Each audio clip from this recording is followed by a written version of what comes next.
Book 3, Chapter 3, On Seeing the Devi. Brahma said, "We were greatly astonished not to find water where our beautiful aerial car landed.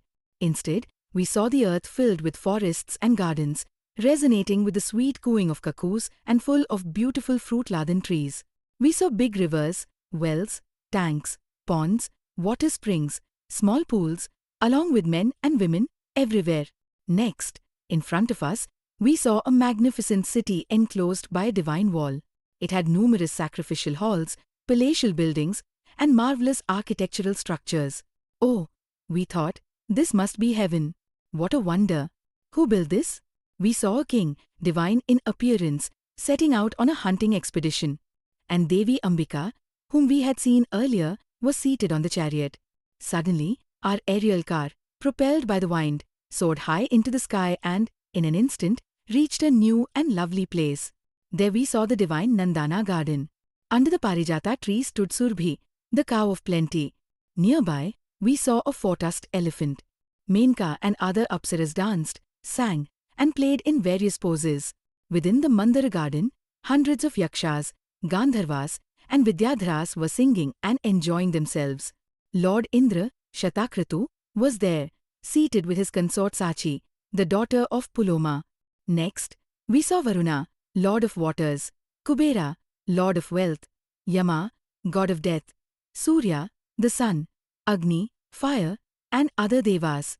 Then, before us, Indra came out of a beautifully adorned city, seated calmly in a palanquin carried by his attendants. Our car then soared higher still and, in a flash, reached Brahmaloka, the realm revered by all devas. There, Shambhu, Rudra, and Keshava, Vishnu, were astonished to see another Brahma. In the council hall of that Brahma, we saw the Vedas and their Angas, limbs, serpents, hills, oceans, and rivers present. Seeing this, Vishnu and Maheshwara asked me, "O four-faced one, who is this eternal Brahma?" I replied, "I do not know. Who am I? And who is he? Why this illusion has overtaken me? You two are also gods. Perhaps you can contemplate it better." Next, our car, moving as fast as the mind, reached the all-auspicious mountain Kailas, surrounded by bliss-giving yakshas. It was adorned with mandara gardens and filled with the sweet cooings of parrots and cuckoos, and the sounds of lutes, small drums, and tabors. There we saw the five-faced, three-eyed Bhagwan Shashi Shekhara, Lord Shiva, with 10 hands, wearing a tiger skin and an upper garment of elephant hide. He was emerging from his abode, riding a bull. His two sons, Ganesha and Kartikeya, stood as his bodyguards, beautifully adorned and heroic. Nandi and other attendants followed him, singing praises and chanting victory. O Muni Narada! We were shocked to see yet another Shankara, surrounded by the Matrikas. Perplexed, I sat down in deep thought. Then our aerial car, again driven by the wind, took us instantly to the abode of Vaikuntha, the celestial playground of Lakshmi. There at Vaikuntha, we witnessed a divine display of power. Our companion Vishnu was amazed to see the glorious city. We saw a four-armed Vishnu, of the color of the Ketaki flower, wearing yellow garments, adorned with divine ornaments, seated upon Garuda. Lakshmi Devi stood beside him, gently fanning him with a chauri, yak-tail fan. Astonished by this eternal form of Vishnu, we sat silently in our car, exchanging glances in wonder. Then the balloon-like car rose again with the speed of the wind and soon reached the ocean of nectar, Sudhasagara, its waves gently lapping. That ocean was filled with aquatic creatures and lively ripples. We moved onward and came to a marvelous island called Mani Dvipa, Island of Gems, situated in the midst of that ocean. It was adorned with celestial trees like Mandara and Parijata, covered with beautiful carpets and vibrant flowering trees, Ashoka, Vakula, Ketaki, Champaka, Kuruvaka, and others, all sparkling with gems and pearls. The air was filled with the songs of cuckoos and the humming of bees. An enchanting harmony echoed throughout. Sitting in our aerial car, we saw from a distance, within that Dvipa, a beautiful cot known as Shivakara, its 4 legs representing Brahma, Vishnu, Rudra, and Ishvara, and its canopy symbolizing Sadashiv. It gleamed like a rainbow, inlaid with pearls and decked with radiant gems. There, upon the cot, sat a divine lady, wearing a red garment, a red garland, and smeared with red sandal paste. Her eyes were dark red, her lips radiant, and her beauty outshone millions of lightnings and Lakshmis. She shone like the sun itself. Bhagavati Bhuvaneshwari sat, smiling sweetly, holding in her 4 hands a noose, a gourd, and gestures offering boons and fearlessness. We had never before seen such a divine form. Even the birds in that realm chanted the mystic syllable Hrim, and served that ever-youthful, merciful lady, glowing with the light of the rising sun. Her lotus-like face was radiant.